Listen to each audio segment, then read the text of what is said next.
Dinosaur के अंत की कहानी उन सबसे बड़ी मिस्ट्रीज में से एक है जो हमारे ग्रह ने हमें कभी बताई है। इस घटना की स्केल को सही से समझने के लिए हमें पहले टाइम में पीछे जाना होगा, सिर्फ कुछ हजार साल नहीं बल्कि 66 मिलियन साल पहले। एक ऐसी दुनिया की कल्पना करो जो हमारी दुनिया से पूरी तरह अलग थी।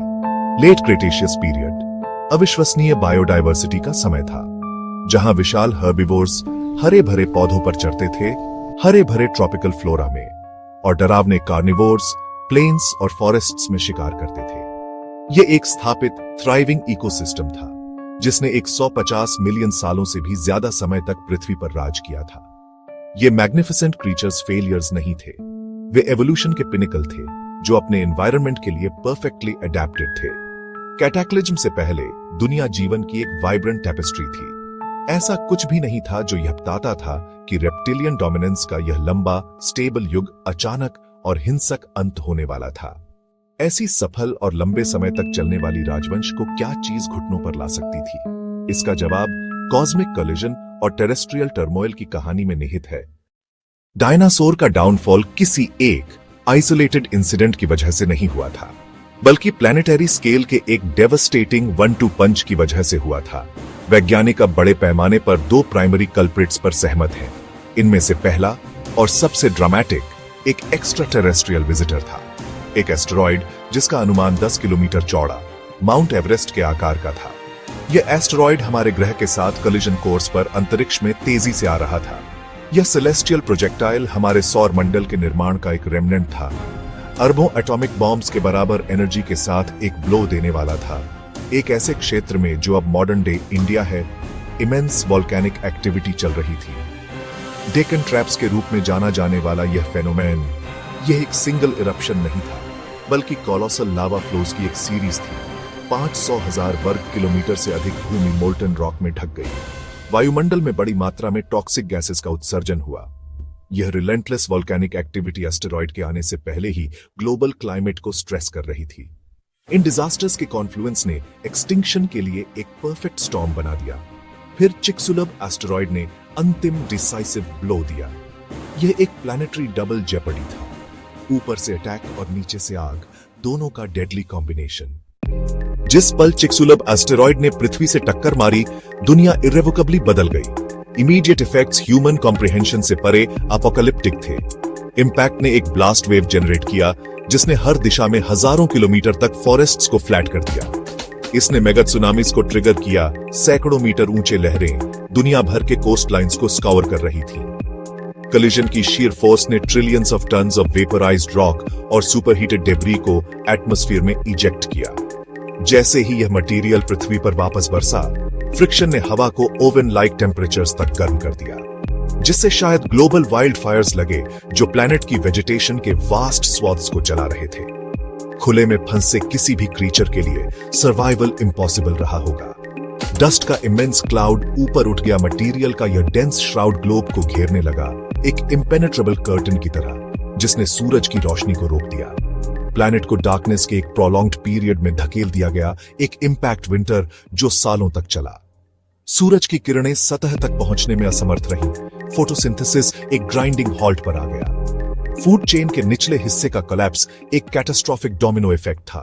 66 मिलियन साल पहले हुई एक घटना की कहानी को सुलझाना साइंटिफिक डिटेक्टिव वर्क का एक बहुत बड़ा हिस्सा है। रियली जियोलॉजिस्ट्स, पेलियोंटोलॉजिस्ट्स, फोरेंसिक इन्वेस्टिगेटर्स के रूप में काम करते हैं, उन क्लूज को एक साथ जोड़ते हैं जो युगों से पृथ्वी की क्रस्ट में संरक्षित है। सबसे महत्वपूर्ण सबूत KPG बाउंड्री है, जिसे पहले KT बाउंड्री कहा जाता था, जो दुनिया भर में पाई जाने वाली रॉक की एक अलग परत है। क्रिटेशियस लेयर्स प्रचुर डायनासोर फॉसिल से भरी होती है। इसके ऊपर पेलियोजीन पीरियड लेयर्स हैं जो कंस्पिक्यूअसली खाली है। इस KPG बाउंड्री लेयर के भीतर इंपैक्ट थ्योरी का स्मोकिंग गन निहित है। इरिडियम मीटियोराइट्स एस्टेरॉइड्स में प्रचुर पाया जाता है। क्रेटर की तलाश युकातान पर चिक्सुलब स्ट्रक्चर की पहचान में समाप्त हुई। ऑयल एक्सप्लोरेशन से साइज्मिक डेटा कोर सैंपल्स का उपयोग करके कोर सैंपल्स के आगे के एनालिसिस से शॉक्ड क्वार्ट्ज मिला। यह एक प्रकार का क्वार्ट्ज क्रिस्टल है जिसमें यूनिक माइक्रोस्कोपिक स्ट्रक्चर होता है। इसने अनडिनायबल कॉन्फर्मेशन दी कि चिक्सुलुब वही कैटास्ट्रोफिक साइट था जिसने क्रिटेशियस खत्म किया। डेसलेट पोस्ट अपोकलिप्टिक दुनिया में ऐसा लग सकता है कि सारा जीवन खत्म हो गया होगा, लेकिन जीवन रिमार्केबली रेजिलिएंट होता है। जहां महान डायनासोर और काउंटलेस अन्य प्रजातियां हमेशा के लिए गायब हो गईं, वहीं बड़ी संख्या में ऑर्गेनिजम्स मैस एक्सटिंक्शन के महान फिल्टर से बचने में कामयाब रहे। सर्वाइवल की यह पता चला साइज या स्ट्रेंथ नहीं थी, बल्कि एडेप्टेबिलिटी और मॉडेस्टी थी। जो जीव बच गए वे आमतौर पर छोटे थे, उनके पास कम स्पेशलाइज्ड डाइट्स थे और वे सबसे हार्श कंडीशन से रिफ्यूज पा सकते थे। सर्वाइवर्स में छोटे स्तनधारी थे, हमारे अपने दूर के पूर्वज। डायनासोर के युग के दौरान स्तनधारी ज्यादातर छोटे नॉक्टर्नल। तो अगली बार जब आप एक शाखा पर एक गौरैया या पार्क में एक कबूतर देखें, तो याद रखें कि आप एक खोई हुई दुनिया की आखिरी जीवित विरासत को देख रहे हैं। डायनासोर के एक्सटिंक्शन की कहानी सिर्फ डिस्ट्रक्शन की एक एंशिएंट टेल से कहीं ज्यादा है। यह जीवन की फ्रेजिलिटी है, कॉस्मोस और हमारे अपने ग्रह की इमेंस पावर के बारे में एक प्रोफाउंड लेसन है। यह हमें सिखाता है कि कोई प्रजाति कितनी भी डोमिनेंट या सक्सेसफुल क्यों न हो, उसका अस्तित्व कभी गारंटीड नहीं होता।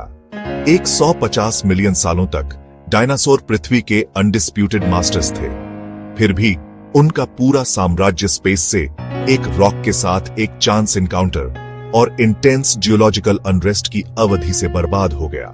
यह महान एक्सटिंक्शन इवेंट डायनासोर के लिए दुखद होते हुए भी अंततः हमारे अपने अस्तित्व के लिए उत्प्रेरक था। विशाल रेप्टाइल्स के जाने के बाद दुनिया खुली रह गई। इस नए मिले अवसर ने एक एक्सप्लोसिव एवोल्यूशनरी रेडिएशन को ट्रिगर किया। अगले लाखों सालों में स्तनधारियों ने विविधता प्राप्त की। अंततः इस मामेलियन ट्री की एक शाखा प्राइमेट्स में विकसित होगी और अंततः मनुष्यों में। एक बहुत ही वास्तविक अर्थ में हम आज यहां इसलिए हैं क्योंकि डायनासोर नहीं है। जैसा कि हम अपने भविष्य की ओर देखते हैं, हम जो चॉइस करते हैं, विशेष रूप से हमारे ग्रह के क्लाइमेट और बायोडायवर्सिटी के संबंध में, वे पृथ्वी पर जीवन के भविष्य के कोर्स को निर्धारित करेंगे। अंत में डायनासोर ने हमें कभी नहीं छोड़ा। उनकी कहानी हमारे पैरों के नीचे की चट्टानों में लिखी हुई है और उनकी विरासत हमारे सिर के ऊपर आसमान में उड़ती है। डायनासोर का शासन खत्म हो गया है, लेकिन उनकी कहानी और सबक जब तक हम इसे बताते रहेंगे,